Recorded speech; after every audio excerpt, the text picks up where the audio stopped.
Everybody, and welcome back to my channel. So first of all, I'd just like to say sorry for the state of me, but I just wanted to be as real with you as I possibly could. I just want to say that I'm going to be talking about a lot of sensitive topics in this video, such as illness, medication, diagnosis and things like that, which some viewers may find a little bit triggering. So if you think that is you, then please click off this video. But if you think you are going to be okay with that, then please keep watching. I hope you've all got your cups of tea and some snacks, because I don't know how long this video is obviously going to be, but I'm going to try and pack as much into this as humanly possible. But yeah, I know that I'm going to get a lot of questions saying, why did you even film this? Why would you want to put yourself out there like this? But the answer is, I get questions every single day. What is wrong with you? Why are you ill? Why are you taking all that medication? Like, so many different things. And I just obviously wanted to just have a massive chat with you, put it all in one video, because obviously I'm always honest with you. A lot of my stories about taking medication and things like that. And I just think it's so important to be completely truthful. There's nothing wrong with being ill. Like, it just happens. It's just life, and there shouldn't be this big stigma attached. And yeah, I just think, you know, there's nothing wrong with talking about it. Now's the perfect time to talk about it all, because my treatment's nearly coming to an end. And I thought, there's no point me doing myself up for this video. This is how I look. This is how my skin is. This is how pale I am. I'm always cold, and this is just me at the moment. This is me, and I will get better, and everything will, you know, eventually be fine. But for now, this is me. This is my true self. This is me showing every part of me to you, in the hope that it might help other people and also stop people questioning me all the time. But if you do have more questions after I finish this video, then pop them down below. So about this time last year in 2020, I started to become quite unwell. The issues I was having was with my stomach. I became quite poorly. My digestion was really bad. I got loosely diagnosed with IBS. So fast forward a little bit, I completely changed my diet. I lost a lot of weight. What I felt like was a lot of weight, because I was already pretty small anyway. I was becoming, every time I thought I was getting better, I was actually getting a little bit worse. I was actually losing blood, and I just became like progressively a little bit worse. Then I became a little bit better, but I was under a lot of stress. Obviously this was during the first lockdown, so this was about April to about July, I would say, that I was quite not well. And obviously I felt quite tiny. I felt quite just generally poorly. I felt like I didn't have enough iron and things like that, because I had to stop eating meat and things like that. So fast forward a little bit again, just because I really don't want to bore you. It's now August 2020. I'm under a lot of pressure, a lot of stress, mentally and physically. I'm underweight. I was feeling ill. Like, I'd been ill by this time. I thought I was getting a little bit better. Someone in my household was not well.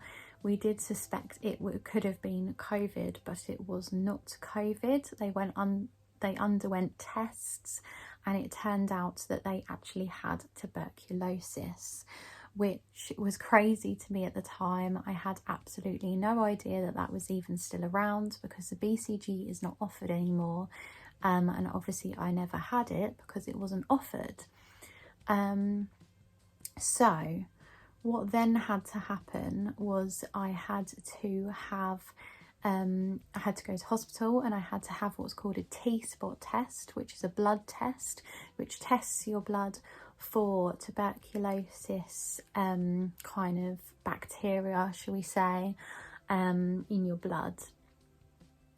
This was obviously reactive and positive because I had been around someone in close proximity in my household during the first lockdown with tuberculosis, which meant that I got diagnosed with latent tuberculosis, which, just a brief description, it basically means that I had the bacteria in my body and it had poisoned my blood, and meant that the bacteria that was in my body was asleep, which meant I don't actually have physical tuberculosis. I have latent, which is not contagious in the slightest. That's everyone's main concern. I've never have been, and I never will be contagious. And then everyone will always ask me, then how did you get it? And that is because the person that had tuberculosis obviously had the bacteria in their lungs and they were coughing, which obviously is why I first thought was COVID. They've never had COVID. I've never had COVID, but I do have latent tuberculosis. When I'm filming this, I have about 9 days left of my treatment, and I can't stress enough how unwell I have been. It's literally been the worst thing that's ever happened to me in my whole life. But we'll get more into that. But I just want to say it's literally been the worst thing that's ever happened to me. So obviously the reason that I ended up contracting latent tuberculosis was due to the fact that I had a very low immune system. I was really stressed, and I was really suffering through the first lockdown. So what happened then was I was then sent off into hospital for some more tests. So I had a few more blood tests. I had to have a lot of different tests done. I had to have chest x-rays.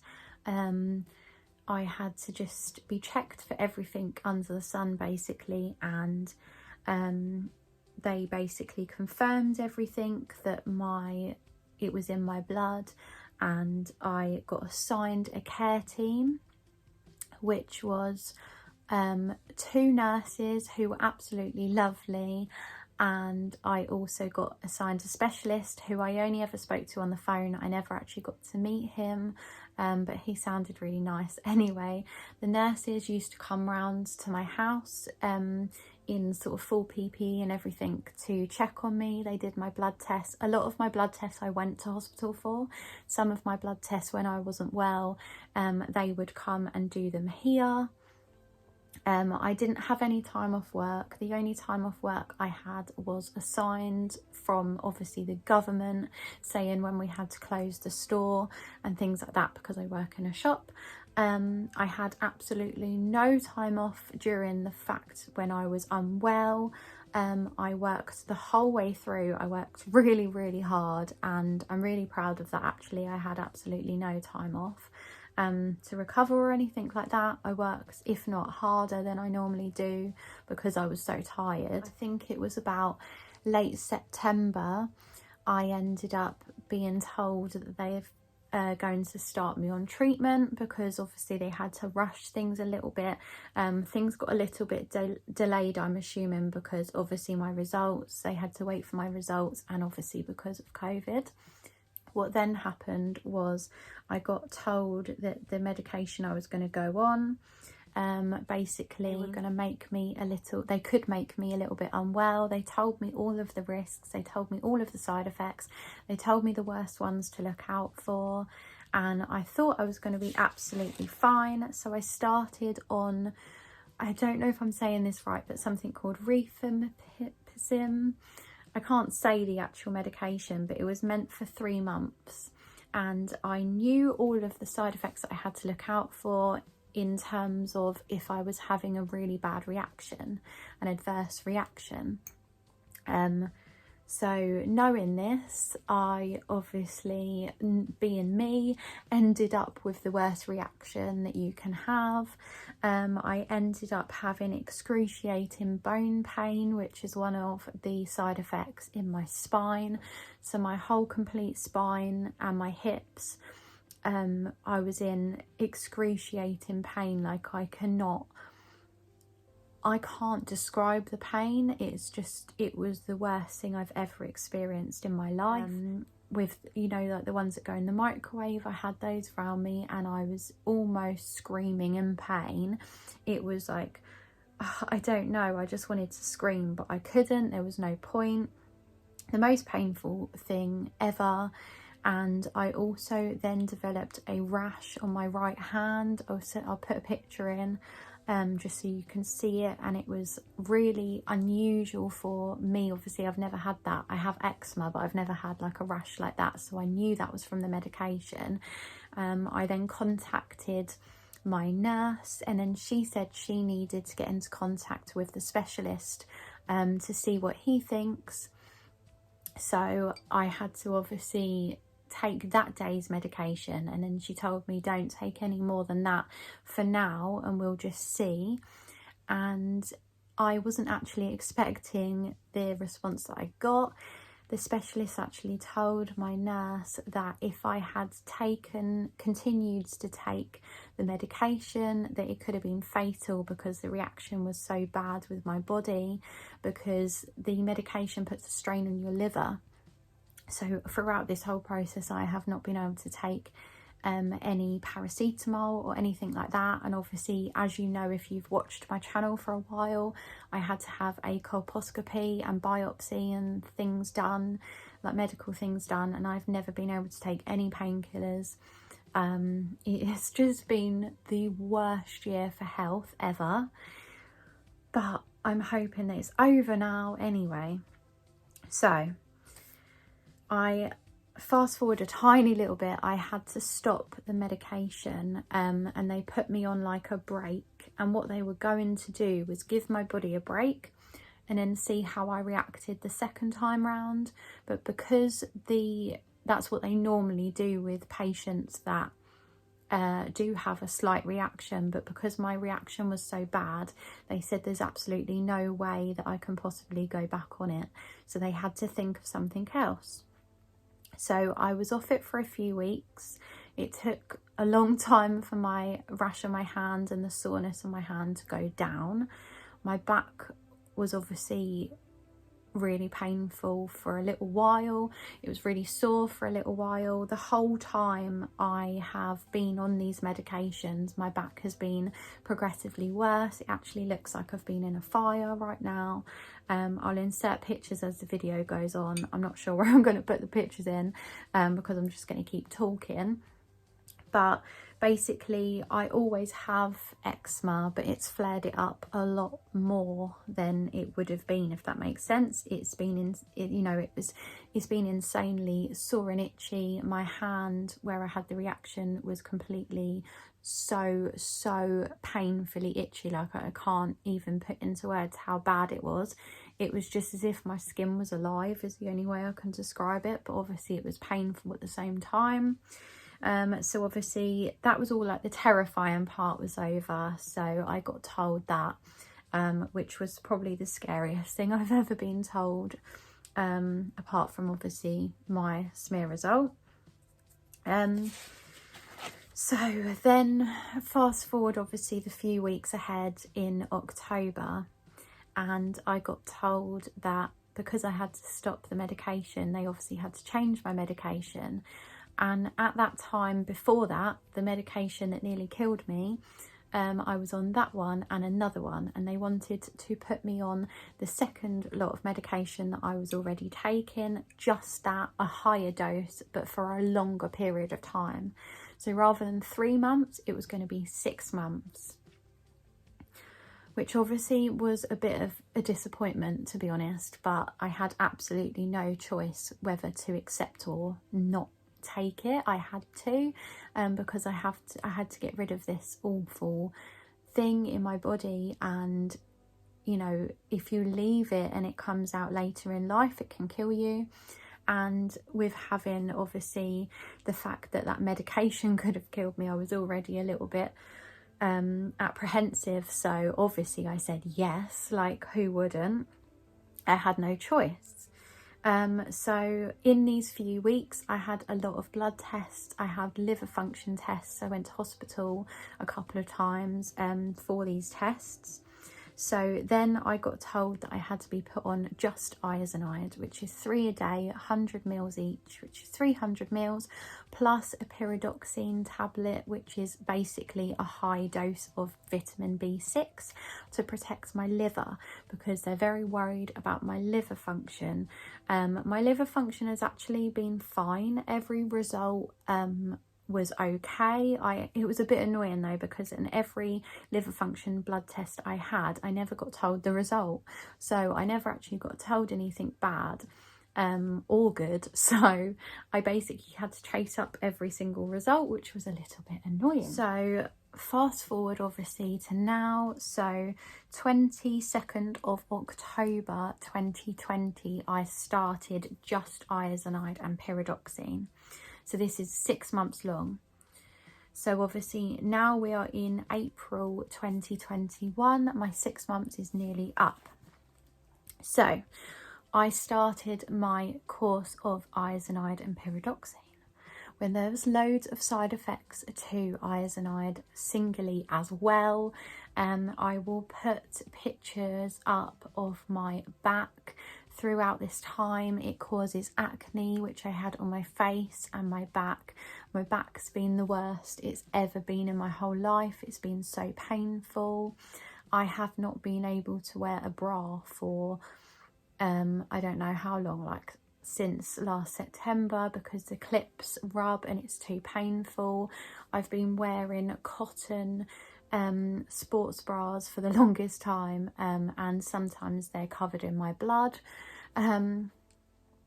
It's literally like, it's horrible. Like, I'm not going to go upset because it's just not nice. One of the side effects is weight loss. I'm really self-conscious about my weight. I'm not going to add any pictures. I do have pictures where you can really see the difference in my body, but I'm not going to put any weight loss pictures because I feel like it's just not in good taste. I feel like it would trigger a lot of people that have eating disorders, and I'm just not going to do that. The only reason I'm putting pictures in is just so you can see what I'm saying, so that I'm coming across right and you know exactly what I mean.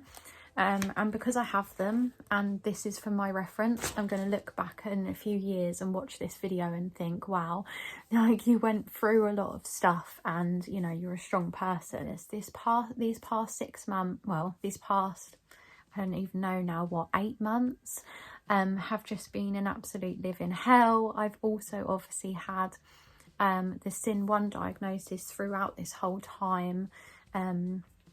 But I am extremely, extremely grateful just to be getting better and to actually being able to say that I will get better. I know so many people that can't say the same, and it just makes me feel extremely grateful. And I feel like it came at a time where my mental health wasn't great, and it's just shown me that there's a life worth living.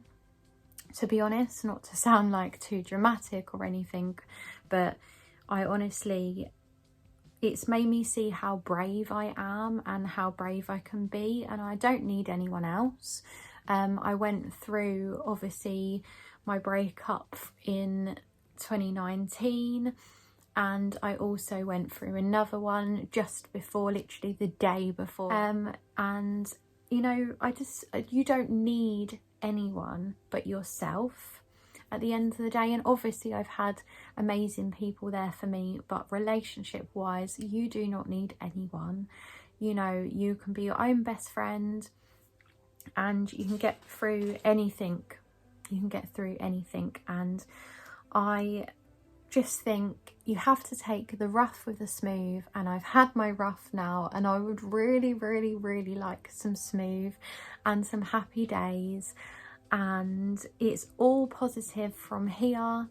And I'm sorry this video has been a little bit all over the place, but I just really hope that this came across the right way. And if you have any other questions for me, then please pop them down below or message me on Instagram, and I'd be happy to answer anything.